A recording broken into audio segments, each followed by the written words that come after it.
உட்காருவோம். ஆண்டவருடைய வார்த்தைக்கு நேராக நாம் கடந்து செல்லலாம். கடந்த வாரத்தின் தொடர்ச்சியை தான் இந்த நாளிலே நாம் கவனிக்கும்படி கர்த்தர் நமக்கு கிருபை தருவாராக. தேவனுடைய வார்த்தைகள் மிகவும் ஆச்சரியமானவைகள், அதிசயமானவைகள். மனுஷனதை புரிந்து கொள்வது என்பது நிச்சயமாகவே அவனுக்கு தேவன் கொடுத்திருக்கிற பெரிய ஒரு பாக்கியம் என்று நாம் பார்க்கிறோம். ஆகவே இந்த நாளிலும் கூட ஆண்டவருடைய வார்த்தையை நாம் பார்த்து நாம் கடந்து செல்லும்படி கர்த்தர் நமக்கு கிருபை தருவாராக. கொலோசியர் எழுதின நிருபம் 1ஆம் அதிகாரம் 12ஆம் வசனம், 13ஆம் வசனம், 14ஆம் வசனம் எடுத்தவங்க வாசிங்களே. கொலோசியர்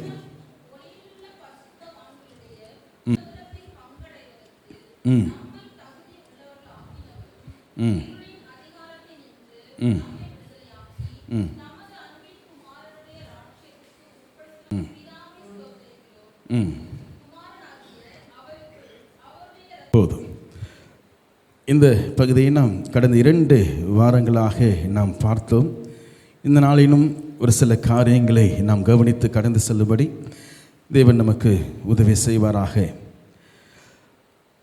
ஒளியிலுள்ள பரிசுத்தவான்களுடைய சுதந்திரத்தில் பங்கெடுவதற்கு நம்மை தகுதியுள்ளவராக்கினவரும் இருளின் அதிகாரத்தில் நின்று நம்மை விடுதலையாக்கி தமது அன்பின் குமாரனுடைய ராஜ்யத்திற்கு உட்படுத்தினவருமாக இருக்கிற பிதாவை ஸ்தோத்தரிக்கிறோம். அவருக்குள் அவருடைய இரத்தத்தினாலே பாவ மன்னிப்பாகிய மீட்பு நமக்கு உண்டாயிருக்கிறது. இந்த இடத்துல நாம் பார்க்கிறோம், கடந்த வாரத்தில் கவனித்தது போல 2 கூட்டத்தை நாம் கவனிக்கிறோம். ஒன்று இருளில் இருக்கிறவர்கள், இன்னொன்று வெளிச்சத்தை நாடுகிறவர்கள், வெளிச்சத்திற்குள்ளே பிரவேசிக்க வேண்டும் என்று முயற்சி செய்கிற ஒரு கூட்டம் என்று பார்க்கிறோம்.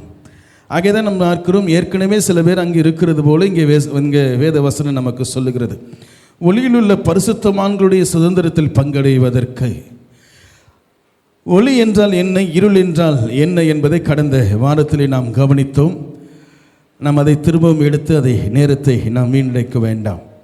ஆனால் இங்கே ஒரு ஆச்சரியமான ஒரு விஷயத்தை நாம் பார்க்கிறோம். என்னவென்றால், இந்த இருளில் இருக்கிற நம்மை, இருளுக்குள்ளே வாழ்கிற நம்மை விடுதலையாக்கி வெளிச்சத்திற்குள்ளே அதாவது ஒளிக்குள்ளே நம்மை பிரவேசிக்கும்படியாக அந்த சுதந்திரத்தில் நாம் பங்கடைவதற்காக நம் சங்கீதத்தில் பார்த்தது போல நீடித்திருக்கும் நாட்கள் என்று சொல்லப்படுகிறதே, அந்த நீடித்திருக்கிற அந்த காலத்திற்குள்ளாக நாம் பிரவேசிக்கும்படியாக ஆண்டவர் என்ன செய்கிறாராம், தமது குமாரனுடைய ராஜ்யத்திற்கு நம்ம என்ன செய்கிறார், அதற்கு உட்படுத்தும்படியாக கிறிஸ்துவுக்குள்ளாக நம்ம என்ன செய்தார், அவர் சிந்தின இரத்தத்தினாலே பாவ மன்னிப்பாகிய மீட்பு நமக்கு உண்டாயிருக்கிறது.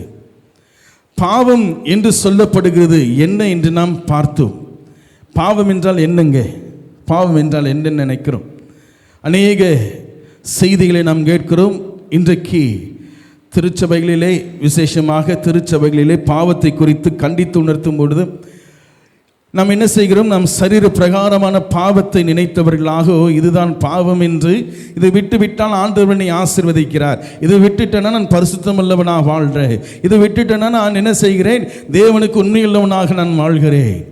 பல வருஷமாக குடிச்சிட்டு இருந்தார், அந்த குடி பழக்கத்தை, அந்த பாவத்தை விட்டுட்டாரு என்று நாம் என்ன செய்கிறோம், இந்த சரீரத்துக்குரிய காரியங்களை நாம் என்ன செய்கிறோம், விட்டுவிட்டு தவறானவைகளை செயல்களை விட்டுவிட்டு நாம் நிற்கிறதை பாவம் என்று அந்த காரியங்களை நாம் பாவம் என்று நாம் எண்ணிக்கொண்டு இருக்கிறோம். ஆனால் வேதத்தின் அடிப்படையிலே பாவம் என்று சொல்லப்படுகிறது என்னவென்று நாம் கவனிக்க வேண்டும். அவைகளெல்லாம் தவறு, பாவம் தான், அதில் எந்த மாற்றம் கிடையாது. அதில் எந்த மாற்றம் குடிக்கக்கூடாது, சிகரெட் பிடிக்கக்கூடாது, விபச்சாரம் பண்ணக்கூடாது, பொய் சொல்லக்கூடாது, திருடக்கூடாது, நியாயப்பிரமாணத்திலே கொடுக்கப்பட்டிருக்கிறவைகள் எல்லாவற்றையும் நாம் கடைபிடிக்கிறவர்களாக இருக்க வேண்டும். அப்படி இல்லைன்னா இந்த ஊரில் இருக்கிற, நம்முடைய தேசத்தில் இருக்கிற சட்டமே நம்மை தண்டிக்கும். அது மாத்திரமல்ல, இன்னொரு மனிதன் நம்மை தண்டிப்பான்.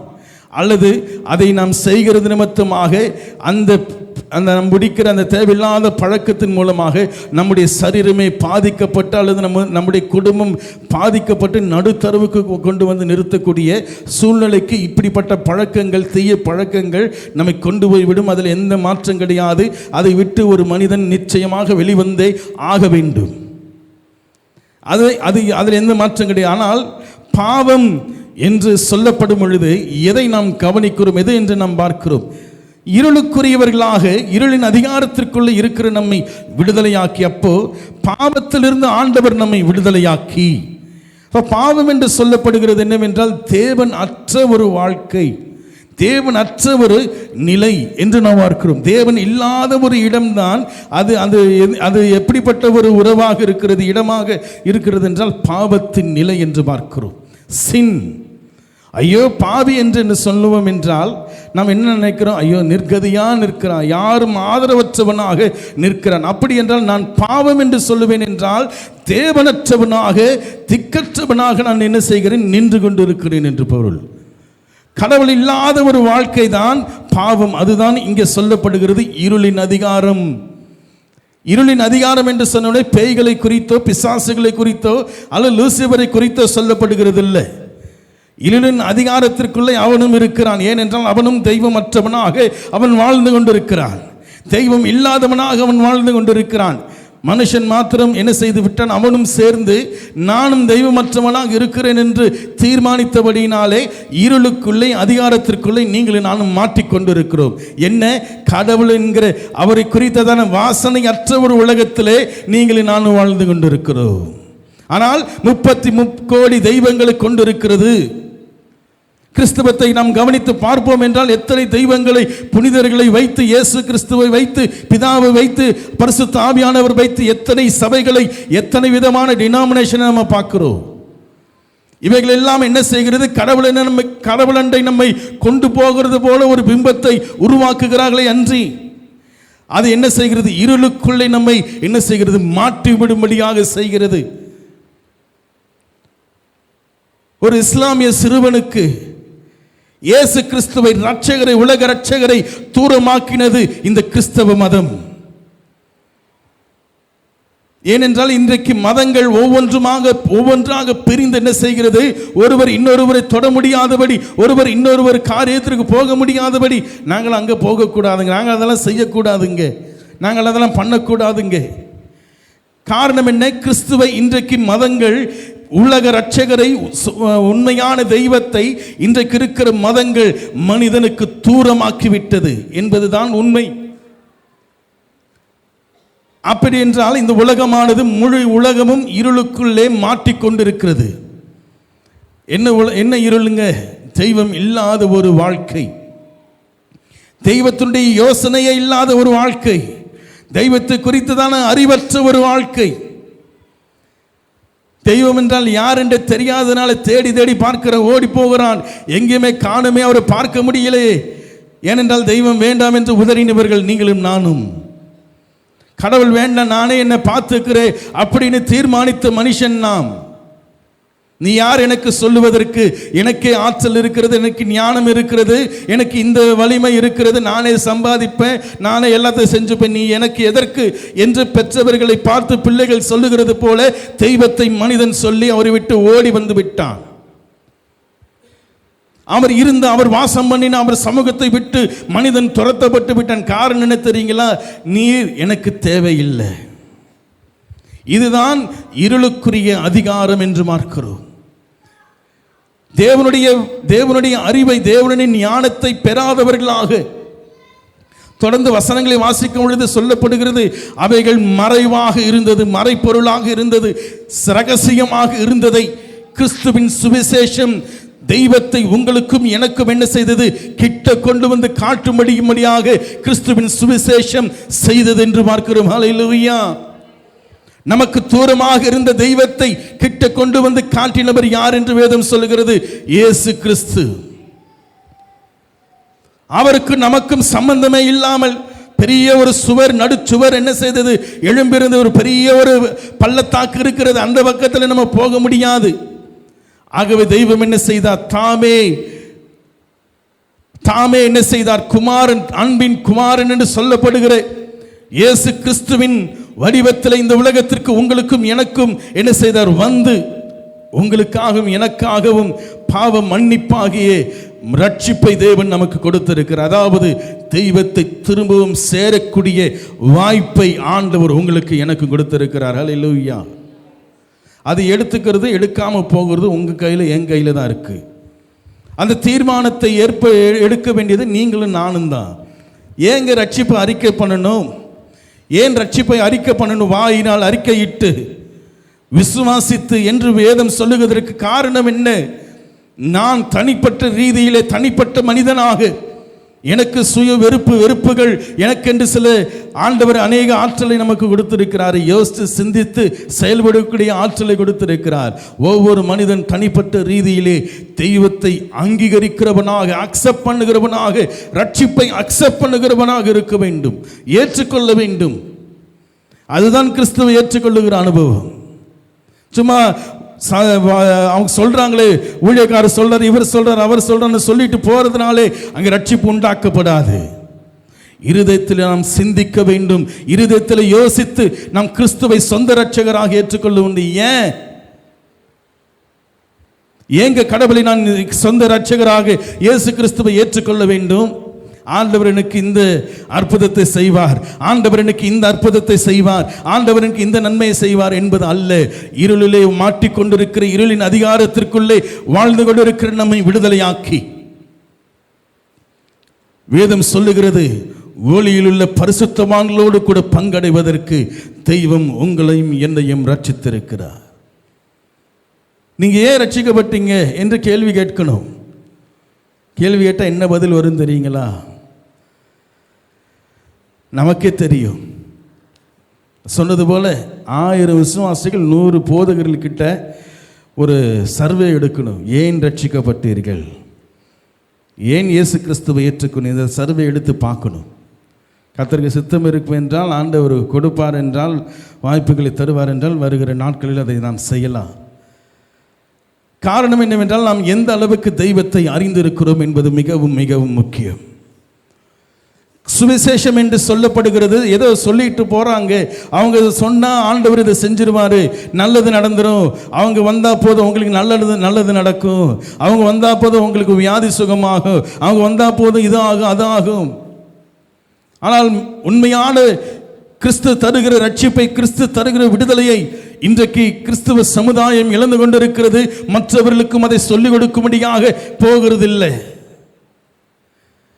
உங்களையும் என்னையும் தெய்வமற்றவர்களாக வாழ்ந்து கொண்டிருக்கிற நம்மை விடுதலையாக்கி பிதாவாக தேவனோடு கூட அந்த ஒளியிலே நம்மை வாசம் பண்ணும்படியாக செய்யும்படியாக ஆண்டவர் என்ன செய்கிறார்? கிரியை செய்து கொண்டிருக்கிறார்.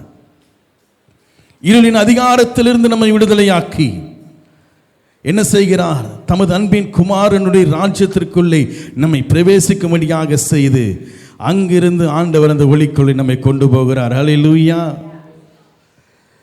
இருளின் அதிகாரத்திற்குள்ளே நம்ம என்ன செய்கிறோம்? நம்மை விடுதலையாக்கி தமது அன்பின் குமாரனுடைய ராஜ்யம் என்று சொல்லப்படுகிற திருச்சபை, ஆண்டவருடைய இரத்தத்தினாலே சம்பாதிக்கப்பட்ட திருச்சபை, சர்வ சங்கமாகிய சபையை உங்களையும் என்னையும் அங்கமுள்ளவராக மாற்றி தெய்வம் அறியாமல் வாழ்ந்து கொண்டிருந்த நம்மை தெய்வம் அறியும்படியாக சுவிசேஷத்தை ஒரு ஊழியர் மூலமாக, ஒரு சகோதரி மூலமாக, ஒரு நண்பர் மூலமாக, ஒரு டிராக்ஸ் மூலமாக ஆண்டவர் நமக்கு தெரியப்படுத்தி தேவனுடைய சபையாக சொல்லப்படுகிற தமது அன்பின் குமாரனுடைய ராஜ்யத்திற்குள்ளே உங்களை என்னையும் சேர்த்திருக்கிறார். ஹல்லேலூயா.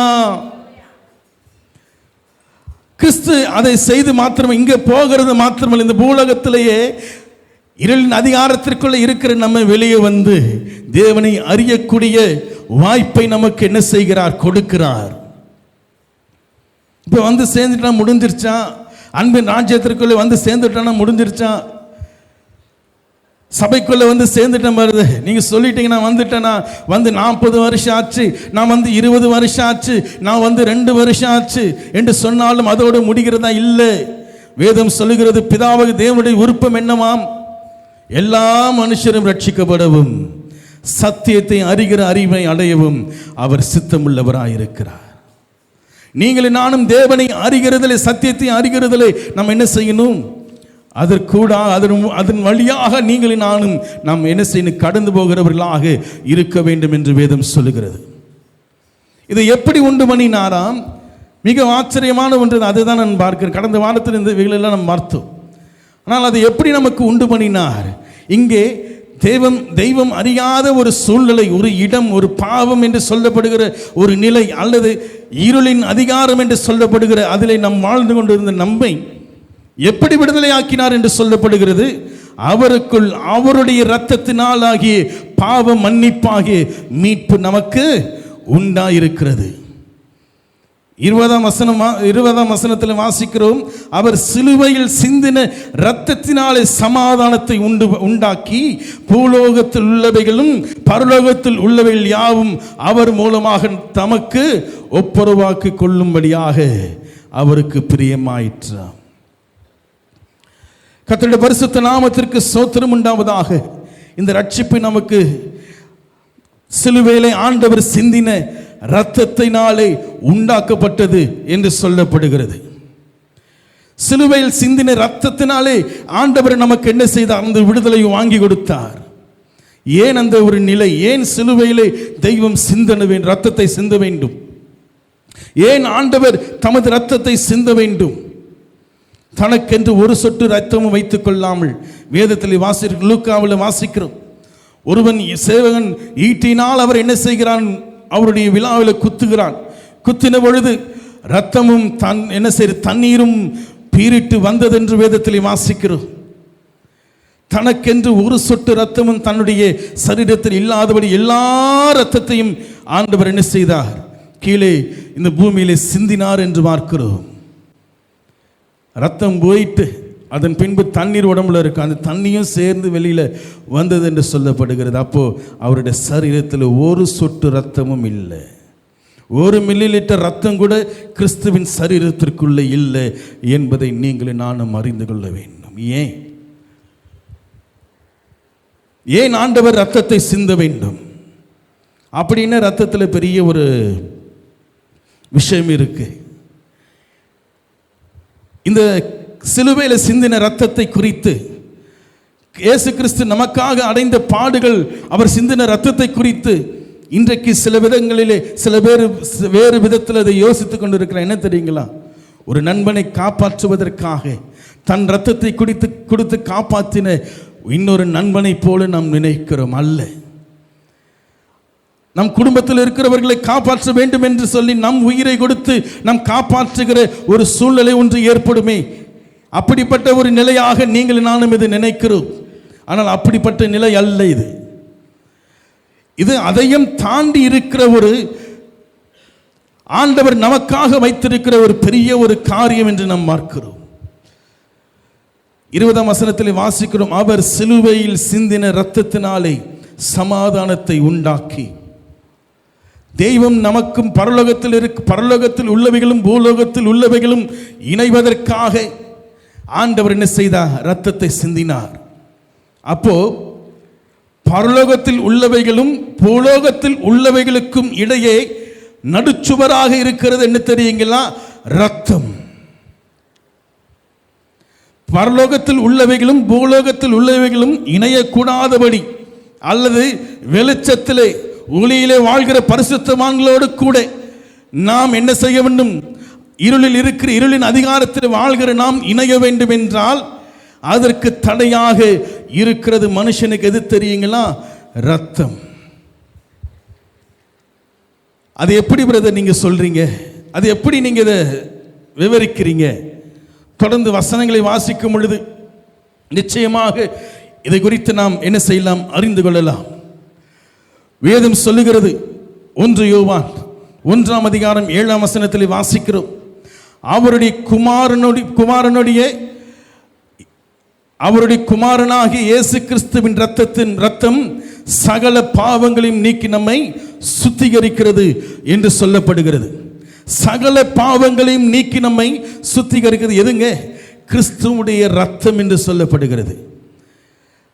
நீங்களும் நானும் தேவனோடு கூட சேர முடியாதபடி, தெய்வத்தோடு கூட இணைய முடியாதபடி தடையாக இருக்கிற அந்த பாவத்தை நிவர்த்தி செய்யும்படியாக சிலுவையிலே இயேசு கிறிஸ்து ரத்தத்தை சிந்தினார். ரத்தத்தை கொடுக்கலங்க. ஆண்டவர் உங்களுக்கு எனக்கு ரத்தம் கொடுத்து நம்மை காப்பாற்றல, ரத்தத்தை சிந்தி நம்மை காப்பாற்றினார். என்ன பிரதர் இதில் வித்தியாசம் இருக்கு? இதில் என்ன வித்தியாசத்தை நம்ம பார்க்க முடியும்? ரத்தத்தை கடவுள் நமக்கு கொடுக்கல, ரத்தத்தை கடவுள் இயேசு கிறிஸ்து சிலுவை நமக்காக கொடுக்கல. வேதம் முழுவதும் வாசித்து பாருங்கள். இயேசு கிறிஸ்து சிலுவையிலே ரத்தத்தை சிந்தினார். ஏன் ஆண்டவர் சிந்த வேண்டும்? கிறிஸ்துவின் ரத்தம் சகல பாவங்களை நீக்கி நம்மை சுத்திகரிக்கிறது என்று சொல்லப்படுகிறதே. அப்படின்னா அவர் ரத்தத்தை ஒரு சின்ன ஒரு பாக்ஸ் மாதிரி வச்சு பாதுகாத்து இன்னைக்கு வச்சிருந்தாங்களா, அதை போய் தொட்டுட்டு வந்திருந்தா இன்னைக்கு உங்களுடைய என்னுடைய பாவம்லாம் நீக்கப்பட்டு இருக்குமே. ஏன் ஆண்டவர் அப்படி செய்யல? காரணம் என்ன? ரத்தத்தை கொடுப்பது அவருடைய பணி அல்ல. ரத்தத்தை சிந்துவதற்காக கிறிஸ்து இந்த உலகத்திற்கு வந்தார். கர்த்தருடைய பரிசுத்த நாமத்திற்கு ஸ்தோத்திரம் உண்டாவதாக. ஏன் இயேசு கிறிஸ்து தனக்கென்று ஒரு சொட்டு ரத்தமும் வைக்காமல் இந்த பூமியிலே சிந்தினார் என்பதை நீங்கள் நானும் கண்டுகொள்ள வேண்டும். ஏற்கனவே முன்பு செய்திகளில் இது குறித்து நாம் கவனித்திருக்கிறோம். கூர்மையாக இதை கவனிக்கும்படியாக நான் உங்கள் பட்சமாய் நான் கேட்கிறேன். சிந்தித்து பாருங்கள். இந்த செய்தியை கேட்டுட்டு அப்படியே ஆமான்னு சொல்லாதீங்க, இல்லைன்னு சொல்லாதீங்க. வீட்டில் சென்று வேதத்தை வாசித்து ஆராய்ந்து பார்த்து நலமானவர்களை பிடித்துக் கொள்ளுங்கள் என்று வேதம் சொல்லுகிறது போல இது குறித்து அஜாக்கிரதை நாம் இருந்து விடாதபடி நாம் உண்மை உள்ளவர்களாக தேவனுடைய சத்தியத்தை அறிந்து கொள்ளுகிற பிள்ளைகளாக நீங்கள் நானும் வாழணும். மனுஷனையும் தெய்வத்தையும் பிரிக்கக்கூடிய ஒன்று எது தெரியுங்களா? பாவம். பாவம் இந்த உலகத்திலே நமக்கு பிரவேசித்த போது, மனுஷன் பாவம் என்ற நிலையை அவன் அடைந்த பொழுது அவனுக்குள்ளே ஒரு மாற்றம் உண்டானது. ஆகவேதான் ஆதி ஆகமத்தில் அது குறித்து நாம் வாசிக்கும் பொழுது, மனுஷன் பாவம் செய்த பொழுது தன்னை அவன் என்ன செய்கிறான்? நிர்வாணியாக நான் இருக்கிறேன் என்று அவன் என்ன செய்தான்? தன்னை நினைக்கிறவனாக, வெட்கப்படுகிறவனாக ஓடிப்போய் அவன் ஒளிந்து கொண்டான் என்று வேதம் சொல்லுகிறது. கர்த்தருடைய பரிசுத்த நாமத்திற்கு ஸ்தோத்திரம் உண்டாவதாக. பாவம் வந்த பொழுது, பாவம் இந்த உலகத்திலே மனுஷனால் பிரவேசித்த பொழுது மனுஷன் என்ன செய்தான்? பாவத்தின் நிலையை அடைந்தான். அந்த நேரத்திலே மனிதனுக்குள்ளே ஏற்பட்ட மாற்றம் என்ன தெரியுங்களா? மனுஷனுக்குள்ளே இரத்தத்தின் ஓட்டமானது துவங்க ஆரம்பித்தது. ஆதாம் பாவம் செய்தான். என்ன பாவம் செஞ்சாங்க? ஆதாம் ஏவாள் தேவன் விலக்கின கனியை நான் புசிக்க வேண்டாம் என்று விலக்கின கனியை ஏவாள் புசித்து கொண்டு வந்து ஆதாம் கிட்ட கொடுக்கிறார். ஆதாமும் என்ன செய்கிறான்? அதை புசித்த பொழுது அவருடைய கண்கள் திறக்கப்பட்டு அவர்கள் தன்னை பார்க்கிறார்கள். தாங்கள் நிர்வாணிகளாய் நாங்கள் இருக்கிறோமே, நாங்கள் நின்று கொண்டிருக்கிறோமே என்று நினைத்து அவர்கள் என்ன செய்தார்? ஓடி போய் அங்கே இருக்கிற அத்தி இலைகளை தைத்து கொண்டு அரை கச்சைகளை கட்டி கொண்டு என்ன செய்தார்கள்? நின்று கொண்டிருந்தார்கள். தெய்வம் வந்த பொழுது திரும்பவும் ஓடி போய் ஒளிஞ்சிட்டாங்க. இந்த சம்பவம் நடக்கும் பொழுது நிர்வாணத்தை குறித்து நாம் என்னவாக நாம் சிந்தித்துக் கொண்டிருக்கிறோம்? ஒரு சில காரியங்களை நான் கேள்விப்பட்டிருக்கிறேன். கடவுள் மனிதனை நிர்வாணமாய் படைத்து அதை பார்த்து ரசித்து கொண்டிருந்தார் என்று ஒரு சில பேர் அதை சொல்லுகிறார்கள். அப்படிப்பட்ட கடவுள் உங்களுக்கு தேவையான கேள்வி கேட்கிறாங்க. காரணம் என்ன தெரியுங்களா?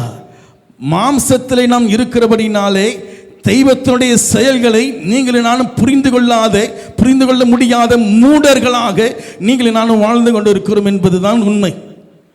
இங்கே சொல்லப்படுகிற நிர்வாணம் என்று சொல்லப்படுகிறது ஆடை இல்லாமல் நிற்கிறதை குறித்து சத்திய வேதம் சொல்லல. அப்படி என்றால் எந்த நிர்வாணத்தை குறித்து சொல்லப்படுகிறது? மனுஷனுக்குள்ளே அப்படி என்ன மாற்றம் ஏற்பட்டது? நிர்வாணம் என்று சொன்னால் கடவுளுக்கு ஆதாமும் ஏவாளும் பழத்தை புசித்த உடனே கண்கள் திறக்கப்பட்டு தாங்கள் நிர்வாணிகள் என்று ஓடி போய் என்ன செஞ்சாங்க? அந்த அத்தி இலைகளை எடுத்து கட்டி கொண்டார்கள். கரெக்டு தானுங்க? அத்தி இலைகளை எடுத்து கட்டி கொண்டார்கள். அப்போ தன் நிர்வாணத்தை மறைத்து விட்டார்கள் என்றுதான் அர்த்தம். கடவுள் அந்த குளிர்ச்சியான வேலையிலே அங்கே பிரவேசிக்கும் பொழுது கடவுளுடைய சத்தத்தை கேட்டு ஓடி போய் ஒழிந்து கொண்டான். என்னன்னு சொல்லி, நான் நிர்வாணியாக இருக்கிறேன். அப்ப மறைத்து கொண்டதனுடைய அர்த்தம் என்ன? அப்ப நிர்வாணம் என்று சொல்லப்படுகிறது நீங்கள் நான் நினைக்கிறது போல ஆடையை களைந்து விட்டு நிற்கிறது அல்ல. ஆதாமும் ஏவாளும் அன்றைக்கு ஆடை இல்லாமல் நின்றார்கள் என்று சொல்லப்படலை. ஆனால் இன்றைக்கு உலகமும் சரி, அநேகம் பேர் இதை குறித்து என்ன நினைக்கிறார்கள்? ஆதாமும் ஏவாளும் ஆடை இல்லாமல் நின்றிருந்தார்கள், அவர்கள் நிர்வாணிகளாக இருந்தார்கள். கடவுள் அவர்களுக்கு என்ன செய்தார்? தோளுடைய கொடுத்தார். அவங்க போட்டிருக்கிற அந்த அத்தியல் என்ன செய்யும்? நாளாச்சனை காஞ்சு போய் கொட்டிடும், நிர்வாணம் திரும்ப தெரிஞ்சிடும். ஆகவே தோளுடைகளை ஆண்டவர் செய்து அவர்களுக்கு உடுத்தினார் என்று சொல்லுகிறார்களே. ஏன் நம்முடைய எண்ணம்லாம் நிர்வாணம் என்று சொன்ன உடனே நம்மளுடைய என்னெல்லாம் எப்படி தெரியுங்க போகுது? சட்டை இல்லாமல் ட்ரெஸ் இல்லாமல் இருக்கிற விஷயங்கள் தான் நம்முடைய கண்களுக்கு நம்முடைய சிந்தனைகளுக்கு வரும். ஆனால் சத்திய வேதம் தெய்வம் என்றைக்குமே அப்படிப்பட்ட ஒரு நிலையிலே மனுஷனை பார்க்கிறதும் இல்லை, செய்கிறதும் இல்லை. நீங்களும் நானும் அப்பேற்பட்ட கண்களையும் சிந்தனையும் உடையவர்களாக இருக்கிறபடினாலே தெய்வத்தை நாம் இன்றைக்கு என்ன செய்கிறோம்? கொச்சையாக பேசிக்கொண்டிருக்கிறோம். எத்தனை பாவம் தெரியுங்களா? நிர்வாணி என்று நினைத்தவன், தன்னை நிர்வாணி என்று நினைத்தவன் எல்லாம் அந்த இலைகளெல்லாம் தைத்து கொண்டு போய் கடவுளுக்கு முன்னாடி நின்றுக்கலாமே. சரிங்களா, நான் ட்ரெஸ் மாட்டிட்டேன், நான் நிர்வாணத்தை மறைச்சிட்டேன், கடவுள் வரும் பொழுது எதற்கு திரும்பவும் நான் நிர்வாணியாக இருக்கிறதுனாலே நான் என்னை ஒழித்து கொண்டேன். அப்போ அவர் போட்டிருக்கிற அந்த அத்து இலையுடைய காரணம் என்னங்க? எதுக்காக போட்டிருக்கார்? அப்போ இந்த கேள்விக்கு பதில் அடுத்த வாரம் சொல்லலாங்களா? நீங்க சிந்தித்து வருவீங்களா? பரிசுத்த ஆவியானோட உதவி கேட்டு என்னவாக இருக்கும் என்று நாம் சிந்தித்து வர முடியுமா?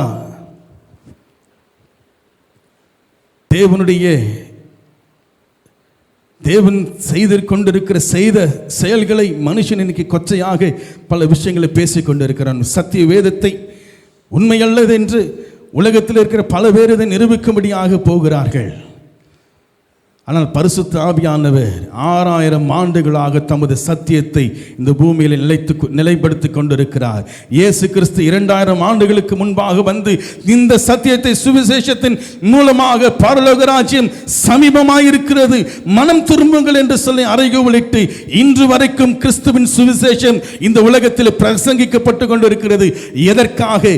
இருளில் இருக்கிற நாம் வெளிச்சத்திற்குள்ளே பிரவேசிக்கும்படியாக. பாவத்தில் இருக்கிற நாம் பாவத்தை விட்டு தேவன் வாசம் பண்ணுகிற இடத்திற்கு நாம் பிரவேசிக்கும்படியாக. பாவம் என்று சொல்லப்படுகிறது தெய்வம் வாசம் பண்ணாத இடம், தெய்வம் இல்லாத ஒரு இடம். ஏதேன் என்று சொல்லி நாம் பார்க்கிறோம் வேதத்திலே. ஆதாம் ஏவாளை ஆண்டவர் ஏதேனில் தான் வச்சார். இன்னைக்கு ஆராய்ந்து கொண்டிருக்கிறார்கள் விஞ்ஞானிகளும் சரி, வேத பண்டிதர்களும் சரி. என்ன செய்கிறார்கள்? ஆராய்கிறார்கள். என்ன ஆராய்றாங்க? ஏதேன் தோட்டம் இப்போ எங்கே இருக்கு? கிழக்கு அந்த பகுதியில் இருக்கிறதா என்று சொல்லி ஆராய்கிறார்கள். அவர்களால் கண்டுபிடிக்க முடியல. காரணம் என்ன தெரியுங்களா? ஏதேன் என்று சொல்லப்படுகிறது அது ஒரு இடம் கிடையாது. திரும்பவும் சொல்றேன், ஏதேன் தோற்றம் என்று சொல்லப்படுகிறது அது ஒரு இடம் கிடையாது. எங்கே தெய்வம் வாசம் பண்ணுகிறாரோ அந்த இடம் ஏதேனாக இருக்கும். ஹல்லேலூயா. அவர் நரகத்தில் தெய்வம் வாழ்ந்தாலும் போய் இருக்கிறார் என்றால் அந்த இடம் ஏதேனாக மாற்றப்படும். ஹல்லேலூயா. ஒரு கேள்வி கேட்டாங்க ஒரு ஊழியக்காரர். ஒருவேளை கடவுள் நரகத்தில் தான் இருக்கிறாரு, ஆனால் பரலோகம் அங்கே இருக்குது, இன்னொரு இடத்துல இருக்கு, நீங்கள் எங்கே போவீங்க, உங்களுக்கு எங்கே போக விருப்பமாக இருக்கும் என்று கேள்வி கேட்டார். அதற்கு அந்த ஊழியக்காரர் பதில் என்ன சொன்னார் தெரியுங்களா? நான் நரகத்துக்கு தான் போவேன். ஏன்? நரகத்தையும் பாதாளத்தையும் பரலோகமாக மாற்றக்கூடிய வல்லமை உள்ளவர் இருக்கிற இடம் தான் எனக்கு பரலோகம். ஹல்லேலூயா. அப்ப ஏதேன் என்று சொல்லப்படுகிற அது ஒரு இடம் இல்லை, அது ஒரு தேவன் வாசம் பண்ணுகிற இடம். தேவன் அவருடைய பிரசன்னம் இருக்கிற இடம். நாம் கூடி ஆராதிக்கும் பொழுது தெய்வம் வருகிறாரே, இந்த இடம் ஏதேன். ஹல்லேலூயா. ஆகவே தான் மேப்பில் எங்கே போய் ஆராய்ந்து, எந்த ஜியாகிரபியில் போய் ஜியாலஜியில் போய் என்ன நீங்கள் பார்த்தாலும் சரி, ஏதேன் தோட்டத்தை கண்டுபிடிக்க முடியாத காரணம் என்ன? இந்த பூமியை விட்டு கடவுள் வேண்டாம் என்று அவர் எப்பயோ அனுப்பிட்டோம். வேண்டாம், நான் என்னை நானே ஆண்டு கொள்கிறேன் என்று அவன் தீர்மானித்தபடியினாலே தான் கடவுளை விட்டு அவன் துரத்தப்படுகிற சூழ்நிலைக்கு மனிதன் மாற்றப்பட்டான். அதுதான் பாவம். இன்னொரு விஷயத்தை கேட்கணும், இன்னொரு விஷயம் நமக்கு தெரியணும். ஏவாள் பழத்தை புசித்தால், அந்த நன்மை தீமை அறியத்தக்க கனியை பழத்தை அந்த கனியை புசித்தாள். ஆனால் அவள் கண் திறக்கப்படலை. உடனே ஏவாளுடைய கண் திறக்கப்படலை. அவள் புசித்த பிறகுதான் வந்து ஆதாம் கிட்ட அந்த பழத்தை கொடுக்கிறா. சரிங்களா? ஆதியாகமம் 1ஆம் அதிகாரம் 2ஆம் அதிகாரம் 3ஆம் அதிகாரத்தை படிக்காதவங்களே இருக்க முடியாது. பிள்ளைகளுக்கு நாம் சொல்லிக் கொடுத்துருக்கிறோம். சண்டே கிளாஸில் கூட நம்ம சொல்லிக் கொடுப்போம். அத்தனையாக நமக்கு ஞாபகம் இருக்கும். ஏவாள் கொண்டு போய் ஆதாம் கிட்ட கொடுத்து இந்த பழத்தை அவன் என்னவென்று ஏதென்று கேட்கல. அவன் பறித்தான். அவன் புசித்தவுடனே அவர்களுடைய இருவருடைய கண்களும் திறக்கப்பட்டது. அப்ப ஏவாள் புசிக்கும் போது ஏன் அங்கே அவளுடைய கண் திறக்கப்படல? ஏவாளுடைய கண் திறக்கப்பட்டிருந்தால் ஆதாம் உஷாராயிருப்பாரே. கரெக்டுங்களா? ஏவாளுடைய கண் திறக்கப்பட்டு அவளிடத்துல மாற்றத்தை பார்ப்பார் என்றால், ஏவாள் ஆதாம் அதை பார்த்த உடனே ஐயோ இதை புசிக்க கூடாது ஏதோ ஒன்று என்று நாம் என்ன செய்திருப்பான்? அதை தட்டி கழித்திருப்பான். ஆனால் இங்கே பழத்தை புசிச்சு அந்த பழத்தை சாப்பிட்டதுனால வந்த விளைவு அல்ல இது. இனி எல்லாம் நினைக்கிறோம் ஆதாம் ஏவாள் அந்த கனியை புசிச்சதுனால தான் அங்க நினைக்கிறோம், அங்க அந்த பாவம் நடந்தது நினைக்கிறோம். அல்லது கடவுள் சொன்னதை கேட்கல அவன், அதனால இந்த பாவம் அவனுக்கு, இந்த காரியம் அவனுக்கு நேர்ந்தது என்று சொல்லி நினைக்கிறோம். அதுவும் அல்ல. நான் வேண்டாம் என்று விளக்கின கனியை புசித்தாயோ என்று கேட்கிறார். நீ நிர்வாணி என்று உனக்கு யார் சொன்னது? அப்ப நிர்வாணம் என்று எதை குறிக்கிறதுங்க? நிர்வாணம் என்று சொல்லப்படுகிறது எதை நாம் குறிக்கிறது? ஆதாம் ஏவாளுடைய அந்த நாட்கள் நடந்த சம்பவத்தில், அந்த சூழ்நிலையிலே நிர்வாணம் என்று என்பது எதை குறிக்கிறது? உலகத்தின் அந்த சரீரத்தின் பிரகாரமாக நீங்களும் நானும் அதை நாம் என்ன செய்யக்கூடாது? சிந்திக்க கூடாது. ஆதாம் ஏவாள் என்ன செய்தார்கள்? அந்த பழத்தை புசித்தது எதற்கு உதாரணம் தெரியுங்களா? அவர்கள் எடுக்கிற டிசிஷன். ஏவாள் எடுத்தால் டிசிஷன் ஓகே. தேவனால் படைக்கப்பட்டவன் மனுஷன் முதலாவது. அந்த மனுஷன் என்ன செய்யப்படணும்? அவனும் அதை டிசிஷன் எடுக்கணும். ஒருவேளை ஆதாம் அதை புசிக்காதபடி ஏவாள் மாத்திரம் புசித்திருப்பாள் என்றால் அதனுடைய வேலை, அதனுடைய விஷயமே வேற மாதிரி போயிருக்கும். ஆனால் ஆதாம் எடுத்த டிசிஷன் என்ன தெரியுங்களா? தன் மனைவியின் சொல் கேட்டு, வேதம் சொல்லுகிறது, தன் மனைவியின் சொல் கேட்டு அந்த கனியை புசித்ததுக்கு காரணம் நன்மை தீமை என்று சொல்லப்படுகிறது. மனுஷனை தானாக இயங்கக்கூடியவனாக, தானே தீர்மானிக்கக்கூடியவனாக, தானே தன்னை ஆண்டு கொள்ளக்கூடியவனாக மனுஷனை மாற்றக்கூடிய அந்த ஒரு டெசிஷனை மனுஷன் என்ன செய்தான்? தேர்ந்தெடுத்தான் என்று பார்க்கிறோம். கனியை புசித்ததினால் வந்தது அல்ல, அந்த கனி காரணம் அல்ல, அவன் எடுத்த அந்த முடிவு என்று பார்க்கிறோம். இதுதான் என்னுடைய முடிவு. என்ன? கடவுள் எனக்கு வேண்டாம், நான் என்ன செய்ய போகிறேன்? என்னை நானே ஆண்டு கொள்ளப் போகிறேன். கடவுள் அவனை திட்டினாரா? கடவுள் நீ ஏன் இப்படி பாவம் செஞ்சிட்ட? நீ ஏன் இப்படி பண்ண? நீ எதற்காக இப்படி செய்தாய்? என்னை இப்படியாக என்னை விட்டு போய்விட்டாயே என்று கடவுள் சொல்லல. வேதம் சொல்லுகிறது, அவன் நம்மில் ஒருவனாக மாறினான். அப்படித்தானே வேதம் சொல்லுதுங்க. ஆதாம் மனுஷன் நம்மில் ஒருவரை போல ஆனான். அப்படி என்றால் என்ன? தெய்வத்தினுடைய கேரக்டர் என்ன? தெய்வத்தினுடைய கேரக்டர் எப்படி என்றால், தானாகவே முடிவெடுக்கக்கூடியவர் அவர், தானாகவே எல்லாவற்றையும் செய்யக்கூடியவர் அவர், தானாக எல்லாவற்றையும் உருவாக்கி சிருஷ்டித்து அவர்களை படைக்கக்கூடிய வல்லமைகளை பெற்றவர் அவர். இதை செய்ய வேண்டும், இதை செய்யக்கூடாது என்கிற எல்லாவற்றையும், எல்லா ஆற்றலையும் உடையவர் நம்முடைய தெய்வம் என்று பார்க்கிறோம். அவரை குறித்து சொல்லுவதற்கு நமக்கு வார்த்தைகள் கிடையாது. ஆனால் நம்மில் ஒருவனை போல என்றால் மனுஷனும் தெய்வத்தை போல தான் முடிவெடுக்கக்கூடியவனாக, தன்னை தானே ஆண்டு கொள்ளக்கூடியவனாக, எந்த காரியத்தையும் சுயமாக சிந்தித்து செயல்படுகிறவனாக மனிதன் தன்னுடைய சுய சித்தத்தை உடையவனாக மாறிவிட்டான் என்று அங்கு கடவுள் சொல்லுகிறார்.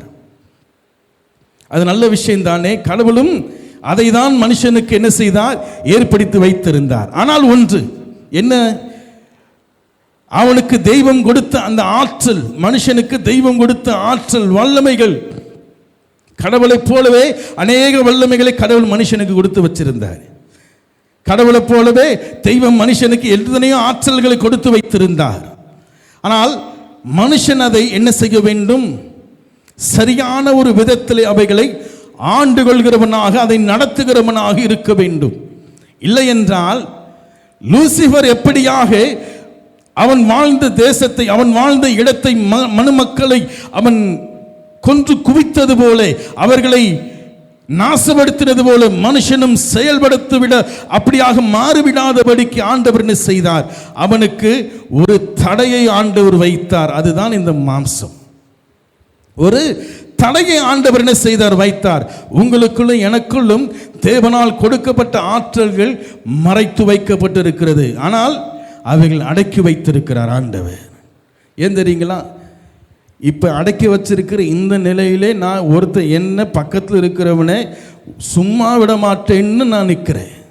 ஒரு நாடு இன்னொரு நாட்டை சும்மா விட மாட்டேன் என்று என்ன செய்கிறார்கள், போரிட்டு சிறு குழந்தைகள் அங்கே மக்கள் இருக்கிறார்கள் என்று கூட பார்க்காமல் அங்கே என்ன செய்கிறார்கள், குண்டு போட்டு தகர்த்து கொண்டு இருக்கிறார்கள். எவன் செத்தா எனக்கு என்ன, நான் நல்லா வாழணும், எவன் செத்தா எனக்கு என்ன, நான் நல்லா வாழணும் என்கிற அந்த அகந்தை உள்ளவனாக, எந்த விதமான கண்ட்ரோலும் இல்லாதவனாக மனிதன் வாழ்ந்து கொண்டு இருக்கிறான் என்று பார்க்கிறோம். திரும்பி இதை சொல்லி சொல்லி நான் நேரத்தை வீணடிக்கல. தொடர்ந்து நம் வார்த்தைக்கு நேராக நாம் கடந்து செல்வோம். இப்படிப்பட்ட நிலையில் இருக்கிற நமக்கு ஆண்டவர் என்ன செய்தார், இப்ப ஏற்பட்ட ஒரு தெய்வம் அற்றவனாக, தேவனை அறிந்து கொள்ள முடியாத ஒரு சூழ்நிலையில் நாம் என்ன செய்தோம், தேவனை விட்டு துரத்தி விட்ட இடத்தின் பெயர் தான் பாவம். அல்லது இங்கே சொல்லப்படுகிறது போல இருளின் அதிகாரத்திற்குள்ளே நீங்களும் நானும் மாட்டிக்கொண்டிருக்கிறோம். மனுஷன் எடுத்த தீர்மானத்தினாலே என்னை நானே ஆண்டு கொள்வேன் சொல்லுவாங்க. ஆண்டவர் ஏன் ஜீவ விருட்சத்தின் கனியை குறித்து ஆதாம் கிட்ட பேசல? ஒருவேளை பேசியிருந்தா அவன் அதை போய் என்ன செய்திருக்கலாமே, சாப்பிட்டு இருக்கலாமே. அப்பொழுது நமக்கு நிச்சயமாக விமோச்சனம் கிடைச்சிருக்குமே, நல்ல ஒரு விடுதலை கிடைச்சிருக்குமே, நல்ல ஒரு வாழ்க்கை கிடைச்சிருக்குமே என்று பல பேரோட கேள்வியாக இருக்கிறது. ஆனால் தெய்வம் மனுஷன் என்ன செய்யலங்க, எந்த விதத்திலும் அவனாகவே அதை தீர்மானித்து அவன் செயல்படுகிறவனாக இருக்க வேண்டும் என்பதிலே தெய்வம் நிச்சயமாக அவர் கருசனையுள்ளவராக தெய்வம் இருந்தார் என்று பார்க்கிறோம். ஆகவேதான் அவன் செய்த எல்லாவற்றுக்கும் அவர் அதை ஒப்பு கொடுத்துட்டு அதன் பின்பாக அவனை விடுதலையாக்கும்படியாக தாமே என்ன செய்தார், அவனோடு கூட பிரயாணம் பண்ணும்படியாக அவர் கடந்து வர ஆரம்பித்து விட்டார். ஹல்லேலூயா. உங்களை என்னையும் விடுதலையாக்கும்படியாக நம்மை அப்படியே விட்டு தெய்வமற்றவர்களாக நம்மை விடுவதற்கு தெய்வத்திற்கு எந்த நேரத்திலும் இல்லைங்க. இஷ்டமில்லாதபடியினாலே நம்மை தொடர்ந்து அவர் என்ன செய்கிறார், நம்மை பின்பற்றி கொண்டே இருக்கிறார். பின்பற்றி தாமே என்ன செய்தார், இந்த சரீரத்திலே வந்து உங்களை என்னையும் விடுதலை ஆக்கினார் என்று பார்க்கிறோம். ஹல்லேலூயா, ஹல்லேலூயா. கர்த்தருடைய பரிசுத்த நாமத்திற்கு ஸ்தோத்திரம் உண்டாவதாக. அப்படி என்றால் நிர்வாணம் என்று சொல்லப்படுகிறது எதுவென்றால், நிர்வாணம் என்பது இம்பர்ஃபெக்ஷன். அதாவது நிர்வாணம் என்று சொல்லப்படுகிறது முழுமையற்றவனாக மனிதன் மாறி போய்விட்டார். தெய்வம் அவனை முழுமையுள்ளவனாக வைத்திருந்தார், பூரணமுள்ளவனாக அவன் என்ன செய்தார், படைத்திருந்தார்.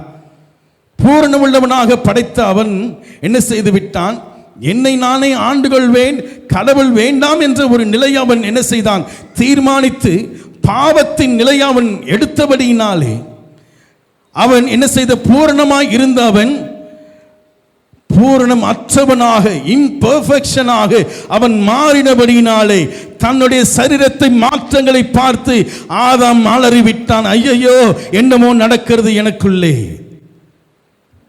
என்னமோ ஒரு விஷயம் நடக்கிறது எனக்குள்ளே என்று சொல்லி அவன் பதறினவனாக, இம்பர்ஃபெக்ஷன் உள்ள ஒரு சரீரத்தை உடையவனாக இருக்கிறபடியினாலே அவன் சொல்லுகிறான், நான் நிர்வாணியாக இருக்கிறேன்.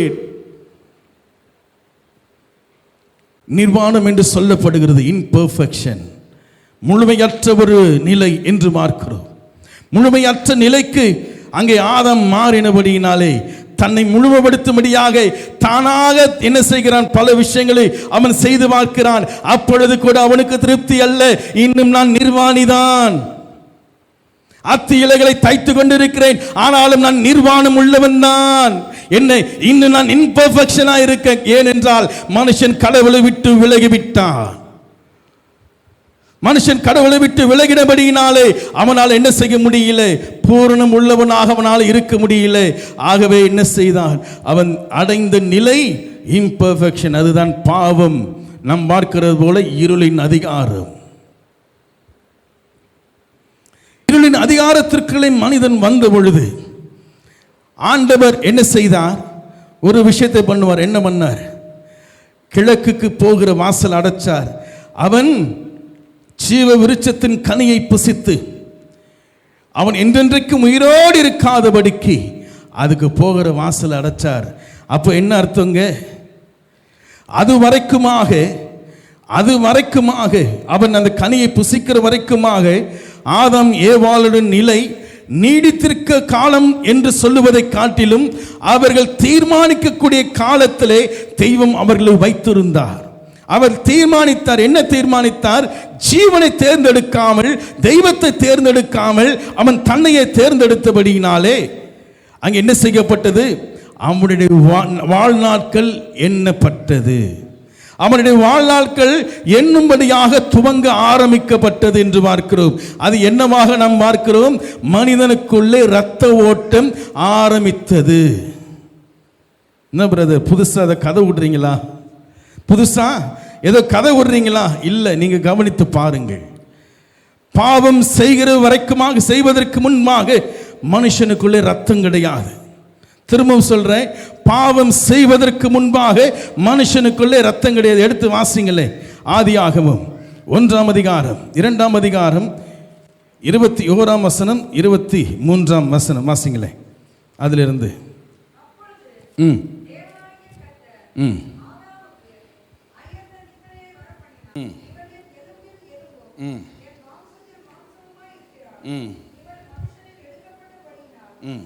போதும்.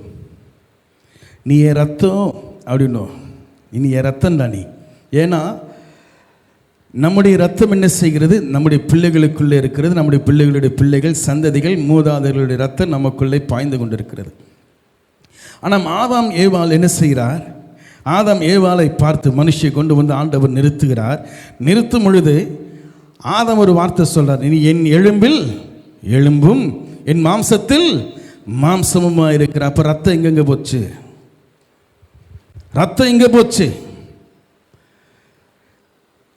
ரத்தம் எங்கே போனது? காரணம் என்ன தெரியுங்களா, ஆதாம் ஏவாள் பாவம் செய்வதற்கு முன்பு வரைக்குமாக மனுஷனுக்குள்ளே ரத்தம் என்பது இல்லை. காரணம் என்ன தெரியுங்களா, இரத்த ஓட்டம் தான் மனுஷனுடைய வாழ்நாட்களை தீர்மானிக்கிறது. அது வரைக்குமாக மனுஷனுக்கு என்ன இல்லைங்க, ரத்தம் கிடையாது. அப்படின்னா அவனுக்கு மரணம் இல்லைன்னு அர்த்தம். ஆதாம் ஏவாள் பாவம் செய்வதற்கு முன்பு வரைக்குமாக மரணம் இல்லை. ஆனால் அவன் தீர்மானிக்கிறவனாக இருக்க வேண்டும்.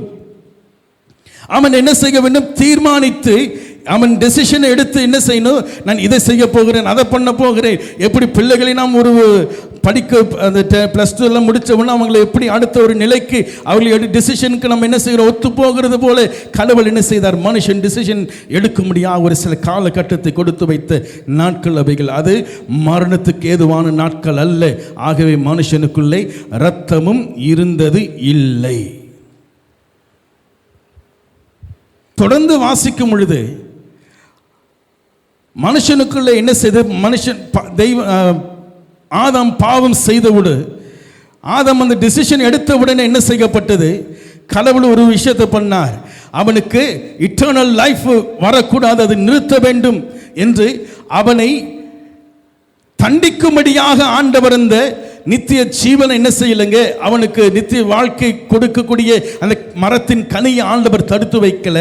அவன் இந்த சரீரத்தோடு, இந்த பாடுகளோடு, பாவ சரீரத்தோடு அல்லது தெய்வம் அற்றவனாக அவன் நீடித்திருக்க கூடாது என்ற நல்ல எண்ணத்தில் தான் கடவுள் அவனுக்கு நித்திய வாழ்க்கையை ஒதுக்கி வைக்கிறார். கொஞ்ச நாள் இதை சிந்தித்து பாருங்கள். வீட்டில் சென்று இந்த வசனங்கள் எல்லாம் வாசிச்சு பாருங்க. பிரதர் சொல்லிட்டார், ஆமாம் அப்படிதான், ஓடாதீங்க. அப்படி எப்படி யாருடைய சத்தியத்தை அப்படிப்பட்ட விதத்தில் நம்ம என்ன செய்யக்கூடாது, எடுக்கக்கூடாது. அதை ஆராய்ந்து அறிந்து அங்கீகரித்து பரிசுத்த ஆவியானவர் உங்களோடு கூட பேசின பிறகு அதை குறித்து நீங்கள் என்ன செய்யணும், நிதானிக்கிறவர்களாக இருக்க வேண்டும். கர்த்தருடைய பரிசுத்த நாமத்திற்கு ஸ்தோத்திரம் உண்டாவதாக. அவன் எடுத்த தீர்மானத்தினாலே மனுஷனுக்கு என்ன செய்யப்பட்டது, மனுஷனுக்குள்ளே இரத்த ஓட்டமானது ஆரம்பிக்கப்பட்டது. ஆகவே தான் அவன் என்ன செய்கிறான், தடுமாறுகிறான். தன்னுடைய சரீரத்தில் மாற்றங்களை கண்டு தன்னை ஒழித்துக் கொள்கிறான். அவன் அந்த ட்ரெஸ்ஸை போட்டா கூட, அவன் அந்த அத்தி இலைகளை போட்டா கூட அவனுக்கு விளங்கலை. இல்லை, ஏதோ குறைவா இருக்கு. என்ன குறைவு தெரியுங்களா? கடவுளை வேண்டான்னு சொல்லிட்ட குறைவு. கடவுள் இல்லை என்ற அந்த நிலையை நாம் அணைந்து விட்டோம் என்கிற அந்த ஒரு எண்ணம், நான் நிர்வாணியாய் நான் நிற்கிறேன் என்று என்ன செய்கிறான், ஆதாம் அங்கே தவித்துக் கொண்டிருக்கிறார். ஆனால் அவன் எடுத்த டெசிஷன் அது, அதில் எந்த விதமான மாற்றமும் இல்லை. அதற்குரிய பலனை நிச்சயமாக ஆதாமுக்குரியவர்கள் நிச்சயமாக அதை அடைந்தே ஆக வேண்டும். கர்த்தருடைய பரிசுத்த நாமத்திற்கு ஸ்தோத்திரம் உண்டாவதாக. அதன் பின்புதான் ஆதாமுக்குள்ளே ஏவாளுக்குள்ளும் இரத்த ஓட்டம் ஆரம்பிக்கப்பட்டது என்று நான் சொன்னேன். காரணம் என்ன தெரியுங்களா? அவனுடைய வாழ்நாள் குறைக்கப்பட்டு விட்டது. நம்ம உடம்புல ரத்தம் ஓடுற வரைக்கும் தாங்க நமக்கு உயிர். நம்ம உடம்புல ரத்த ஓட்டு நின்று போச்சுன்னா நாம் மரித்து விடுவோம். மாம்சத்தை அது ரத்தத்தோடு என்ன செய்யக்கூடாது, புசிக்கக்கூடாது. காரணம் என்ன? ரத்தம் அந்த மாம்சத்திற்கோ அந்த மனிதனுக்கோ அது உயிராக இருக்கிறது என்று நாம் வேதத்திலே வாசிக்கிறோம். ஆனால் மனுஷன் இந்த டெம்பரரி லைஃப், இந்த தற்காலிகமான வாழ்க்கையை அவன் அதிலிருந்து அவன் நித்திய ஜீவனை உடையவனாக அவன் மாற்றப்பட வேண்டும். அதற்காக தான் தெய்வம் கிரியை செய்தார். அதற்காக தான் ஆண்டவர் என்ன செய்தார், அந்த ஏதேன் தோட்டத்திலே அந்த கிழக்கே போகிற அந்த வாசல் வழியாக ஆண்டவர் என்ன செய்கிறார், அந்த சுடரொளி பட்டயத்தை வைத்து அதை அடைத்து வைத்து மனுஷனை வெளியில் துரத்திட்டு அவர் அந்த ஏதேன் தோட்டத்துக்குள்ளே இருந்து வாழ்ந்தார் என்று சொல்லப்படுகிறது. இல்லை, அவரும் மனுஷனோடு கூட பிரயாணம் பண்ணும்படியாக ஆரம்பித்து விட்டார். ஹல்லேலூயா.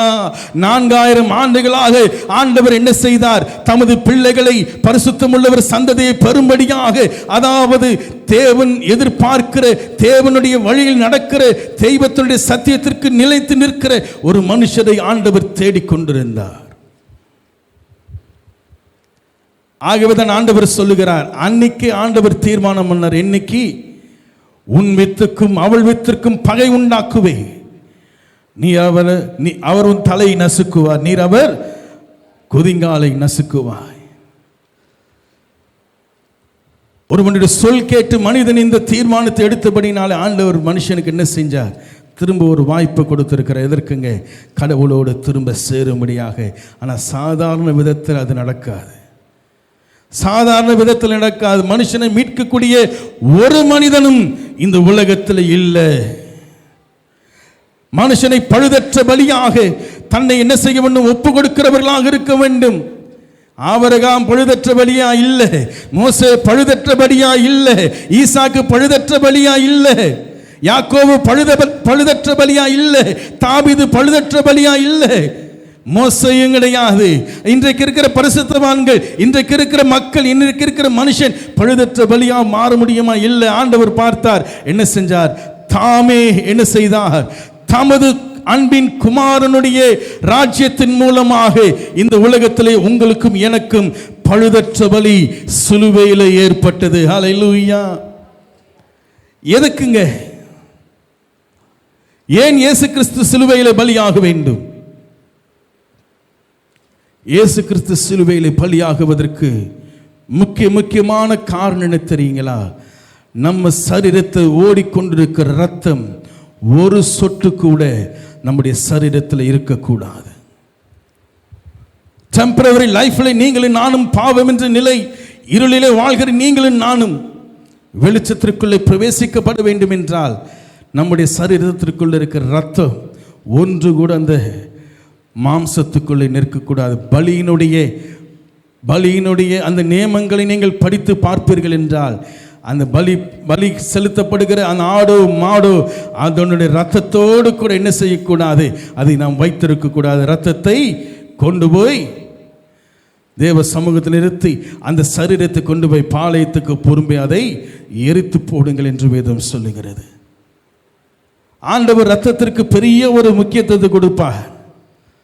இன்னைக்கு நீங்களும் நானும் நினைக்கிறோம், எப்படிங்க ஆதாம் செஞ்ச பாவம் எனக்கு, அவர் 6000 வருஷத்துக்கு முன்னாடி பாவம் செஞ்சாரு, இன்னைக்கு எனக்கு எப்படி அது அவர் செஞ்ச பாவம் எனக்கு ஒரு எப்படி வருது தெரியுங்களா? இரத்தத்தின் மூலமாகத்தான். இரத்தத்தின் மூலமாக தான் ஒவ்வொரு மனுஷனும் பாவி என்று எண்ணப்படுகிறான். அதுதான் ஆண்டவர் வைத்திருக்கிற சட்டம், அதுதான் நியதி, அதுதான் விதி. ஐயோ நான் எந்த பாவம் செய்யல, எந்த தப்பும் செய்யல என்று நாம் என்ன செய்யக்கூடாது, நாம் சொல்லிவிட முடியாது. காரணம் என்ன? அங்கேதான் தாவீது சொல்லுகிறார், என் தாய் என்னை பாவத்தில் கற்பம் தரித்தாள். காரணம் என்ன தெரியுங்க?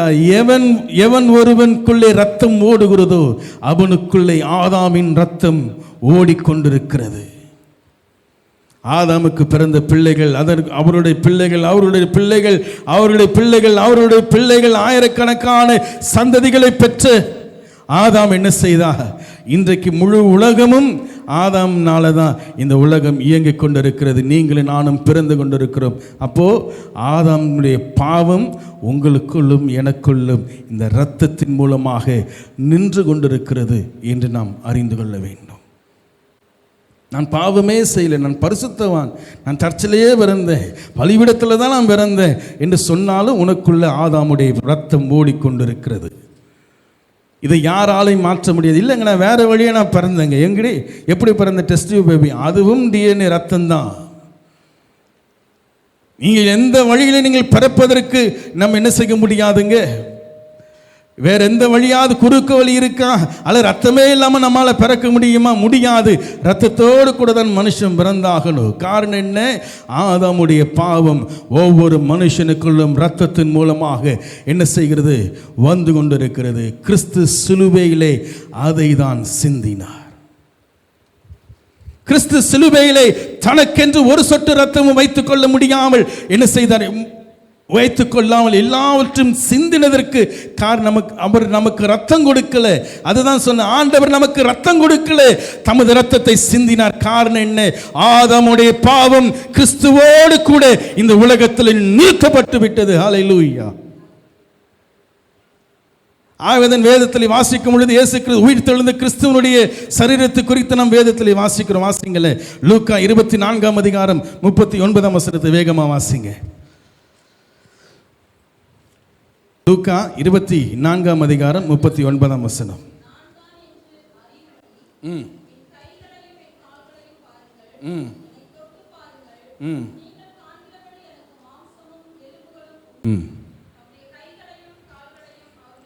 இங்க என்ன ஆண்டவர் என்ன சொல்றார்? உயிர்த்தெழுந்த கிறிஸ்து தம்முடைய சீஷர்களுக்கு தம்மை வெளிப்படுத்தும்படியாக போகும் பொழுது ஆண்டவர் சொல்றார், இந்த மாதிரி எந்த ஆவிக்காது ரத்தமும் மாம்சமும் எலும்பும் சொன்னார? இல்லையே, மாம்சமும் எலும்பும் உண்டாயிருக்குமோ? அப்படின்னா என்ன அர்த்தங்க? கிறிஸ்துவுக்குள்ள சொல்லுங்களேன், ரத்தம் இல்லை. ஹல்லேலூயா. ஆதாமுடைய நிலையை கிறிஸ்து பிந்தி வந்த கிறிஸ்து என்ன செய்தார்? அடைந்தார். எதன் மூலமாக? தமது பலியின் மூலமாக, தமது மரணத்தின் மூலமாக. தனக்கென்று ஆண்டவர் என்ன செய்தார்? இந்த உலகத்தில் வந்து உங்களையும் என்னையும் என்ன செஞ்சார்? பாவத்திலிருந்து விடுதலை ஆக்கும்படியாக, பாவத்திற்கு காரணமாக, பாவம் மனுஷனை தொடர்வதற்கு காரணமாக இருக்கக்கூடிய இரத்தத்தை சிலுவையிலே ஒரு சொட்டு கூட வைக்காம தன் சரீரத்திலிருந்து இந்த பூமியிலே சிந்தினார். ஹல்லேலூயா. அதனால ஆதாம் இருந்த நிலைக்கு திரும்பமாக மனுஷனை கொண்டு போகும்படியாக பிந்தி வந்த ஆதாமாகிய கிறிஸ்து சொல்லுகிறார், என்னை தொட்டு பாருங்கள், எனக்கு மாம்சம் இருக்கிறது போல, எனக்கு எலும்புகள் இருக்கிறது போல ஒரு ஆவிக்கு இருக்குமோ? அப்படி என்றால் அவர் தனக்குள்ளே இரத்தத்தை வைத்துக் கொள்ளவில்லை. எங்கேருந்து எப்படி கொண்டு போகிறார் பாருங்க. ஹல்லேலூயா. அப்போ இன்றைக்கி எனக்கு இன்னும் ரத்தம் ஓடிட்டு இருக்க பிரதர். காரணம் என்ன தெரியுங்களா? இன்னும் கடவுளை நான் சேரலை, இன்னும் நான் கடவுளை அடையாதவனாக இருக்கிற, முழுமையான நான் அடையலை. ஆனால் தமது அன்பின் குமாரனுடைய ராஜ்யமாகிய திருச்சபைக்குள்ளே உங்களையும் என்னையும் என்ன செய்கிறார்? பிதாவுக்கு நம்மை பிள்ளைகளாக மாற்றிக்கொண்டிருக்கிறார். எதனாலே? நம்முடைய பாவங்களை தமது இரத்தத்தினாலே கழுவி தமது வார்த்தையினாலே பிதாவோடு கூட சேரக்கூடிய பாக்கியத்தை உங்களுக்கு எனக்கு கொடுத்திருக்கிறார். ஹல்லேலூயா. கரங்களை தட்டி நாம் தேவனுக்கு மகிமை செலுத்தலாமா? சபைக்கு வரும். ஏன் சபைக்கு வரும்? காரணம், சபைக்கு வந்து கிறிஸ்துவை ஏற்றுக்கொள்ளுகிறது நிமித்தமாக, கிறிஸ்துவுக்குள்ளே ரத்தம் இல்லாதது போல கிறிஸ்துவை ஏற்றுக்கொள்ளுகிற உங்களுக்கு எனக்கு ரத்தம் என்பது இருக்காது. அது ஆவியின்படி. கிறிஸ்துவுக்கும் நமக்கும் இருக்கக்கூடிய தொடர்பு எதன் வழியாக தெரியுங்களா? இரத்தத்தின் வழியாக அல்ல, இரத்த சம்பந்தமாக அல்ல, தேவனுடைய வார்த்தையினாலே. ஹல்லேலூயா. ஆதாமுக்கு நமக்கும் இரத்த சம்பந்தம் இருக்கு. ஆதாமுக்கும் நமக்கும் இரத்த சம்பந்தம் இருக்கு. ஆனால் பிந்தி வந்த ஆதாமாகிய கிறிஸ்துவுக்கும் உங்களுக்கு எனக்கு இரத்த சம்பந்தம் இல்லை. அவருக்கு நமக்கும் தேவனுடைய வார்த்தை என்று சொல்லப்படுகிற சத்தியத்தின் மூலமாக ஏற்பட்டிருக்கிற சம்பந்தம். ஹல்லேலூயா, ஹல்லேலூயா. கர்த்தருடைய பரிசுத்த நாமத்திற்கு ஸ்தோத்திரம் உண்டாவதாக. அநேக மாற்றங்களை உடையவனாக ஆதாம் அன்றைக்கு நின்று கொண்டிருந்தான். அவன் போட்டிருந்த அந்த அத்தி இலைகள் எல்லாத்தையும் கழட்டிட்டு ஆண்டவர் அவனுக்கு தோல் உடைகளை ஆண்டவர் அவனுக்கு கொடுக்கிறார் என்று பார்க்கிறோம். அந்த தோல் உடை எதுங்க? அந்த தோல் உடை எது? அதை சொல்லி நான் முடிக்கிறேன். அந்த தோல் உடை எது தெரியுங்களா? நம்ம மேலே இருக்கல, இந்த சரீரத்துக்கு மேலே இருக்க ஸ்கின், இதை தான் ஆண்டவர் அவனுக்கு கொடுத்தார். சில பேர் சொல்கிறாங்க ஆண்டவர் அங்கே ஒரு மிருகத்தை அடித்தார். ஒரு மிருகம் அடிக்கப்பட்டது, ஏதேன் தோட்டத்திலேயே பலி உண்டானது. எந்த பலியும் ஆண்டவர் அங்கே செய்யல. நோவா காலம் வரைக்குமாக எந்த மிருகத்தினுடைய பலியும் ஏற்படலை என்று பார்க்கிறோம். அப்படி என்றால் ஆண்டவர் அவர்களுக்கு என்ன செய்தார்? சரீரத்திலே மாற்றங்கள் ஏற்பட்டு இரத்த ஓட்டம் அவனுக்குள்ளே வந்தபடியினாலே அவன் மாற்றத்தை அறிந்தவனாக அவனுக்கு ஆண்டவர் தோல் உடையை கொடுத்து ஆண்டவர் அனுப்பினார். ஹல்லேலூயா. இதை ஆராய்ந்து பாருங்க, இதை குறித்து சிந்தித்து பாருங்க. நான் இதை நீங்கள் ஏற்றுக்கொள்ள வேண்டும் என்று நான் சொல்லலை, ஆனால் சிந்தித்து பாருங்கள் எப்படிப்பட்ட உடையை ஆண்டவர் கொடுப்பார். இன்னைக்கு வந்து நாளைக்கு காய்ந்து போகிற உடையை கொடுக்கிறவர் அல்ல. நீங்கள் வாழ்நாள் முழுவதும் நம்மோடு கூட இருக்கிற உடையை ஆண்டவர் ஆதாமுக்கு கொடுத்திருக்கிறார். ஹல்லேலூயா. ஏவாளுக்கு ஆண்டவர் அன்றைக்கு கொடுத்திருக்கிறார். ஹல்லேலூயா. அதனால தான் இந்த உடையை வச்சு தான் ஒவ்வொரு நிறமாக ஒவ்வொன்றாக நம்ம கால சீதோஷ நிலைக்கு ஏற்றபடி நம்முடைய நிறங்கள் எல்லாம் மாறிக்கொண்டிருக்கிறது. நேரடியாக எவனுக்குள்ளாவது இந்த ஸ்கின் இல்லாமல் மேலே வெளிச்சம் வரும் என்றால், சூரியனோட வெளிச்சம் வரும் என்றால் அவன் அவ்வளவுதான். நம்ம சரீரத்தின் தோலை உரிக்கலாம் தெரியுங்களா? 12 சீஷர்களை குறித்து ஒரு சின்ன ஒரு கிளிப்பிங்கை நான் இதில் அனுப்பிச்சேன் நம்முடைய சபையின் யூடியூப் சேனலில். அவர்கள் எப்படி மரித்தார்கள் என்று. அதில் ஒரு சீஷர் தன்னுடைய தோலை உரித்து என்ன செஞ்சுருக்காங்க? அவருடைய கரத்தில் கொடுத்துருக்கிறாங்க. ஒரு ட்ரெஸ்ஸை போல எடுத்து அவருடைய கரத்தில் கொடுத்திருக்கிறாங்க. அப்பேற்பட்ட ஒரு பாடுகளை பட்டு தேவனுடைய மனுஷர் என்ன செய்தார்? மரித்து போனார் என்று பார்க்கிறோம்.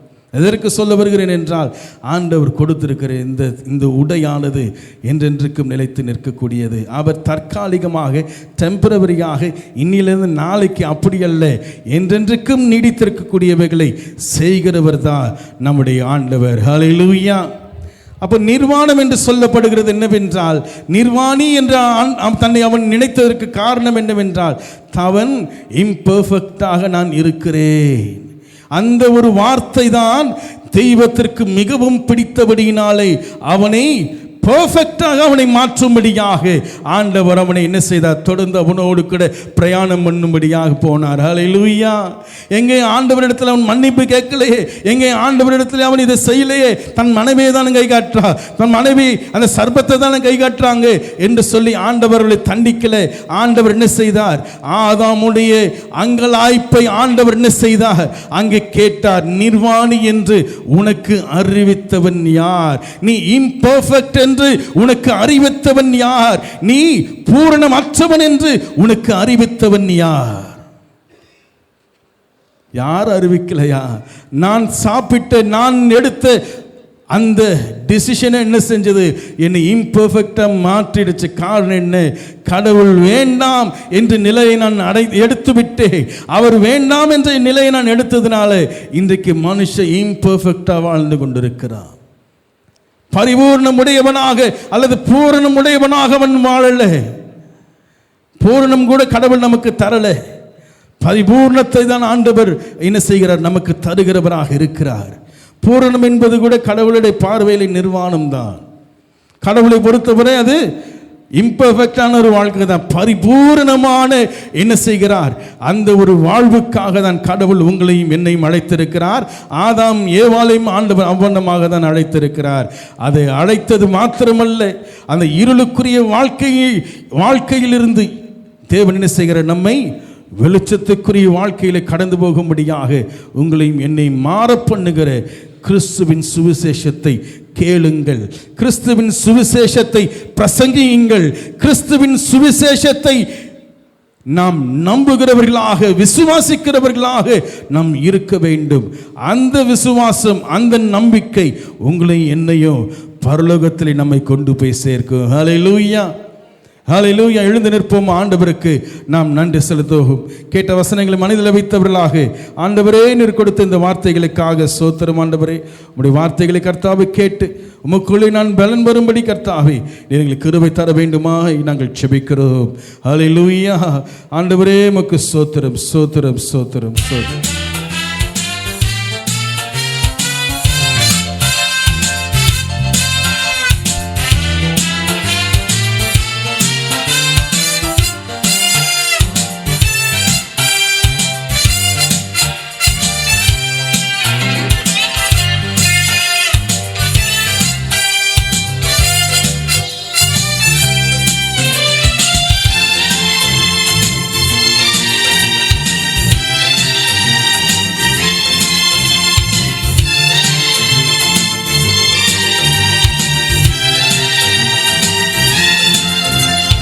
சர்வ வல்லவர் என் சொந்தமானார், சாவை வென்றவர் என் ஜீவனானார். சர்வ வல்லவர் என் சொந்தமானார், சாவை வென்றவர் என் ஜீவனானார். ஆஹா, இது அதிசயம்தானே, ஓஹோ இது உண்மைதானே. ஆஹா, இது அதிசயம்தானே, ஓஹோ இது உண்மைதானே.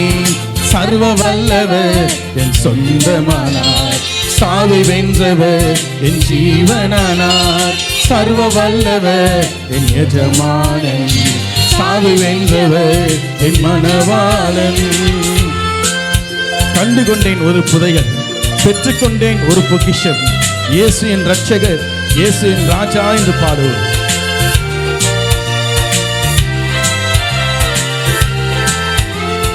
கண்டு கொண்டேன் ஒரு புதையல், பெற்றுக்கொண்டேன் ஒரு பொக்கிஷம். நான் கண்டு கொண்டேன் ஒரு புதையல், பெற்றுக்கொண்டேன் ஒரு பொக்கிஷம். இயேசுதான் என் ரட்சகர், இயேசுதான் என் ராஜா. சொல்லுவோம், இயேசுதான் என் ரட்சகர், இயேசுதான் என் ராஜா.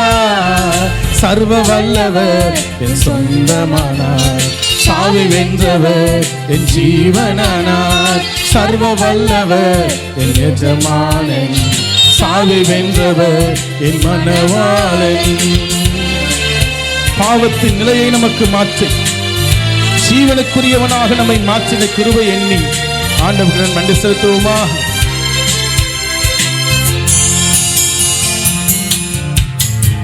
பரலோகத்தில் எனது பெயர் எழுதிவிட்டார் என் இயேசு. பரலோகத்தில் எனது பெயர் எழுதிவிட்டார் என் இயேசு. என் வாழ்வின் நோக்கமெல்லாம் இயேசுவுக்காய் வாழ்வதுதான். என் வாழ்வின் நோக்கமெல்லாம் இயேசுவுக்காய் வாழ்வதுதான். சர்வ வல்லவர் என் சொந்தமானார், சாவி வென்றவர் என் ஜீவனானார். சர்வ வல்லவர் என் எஜமானன், சாவி வென்றவர் என் மனவாளன்.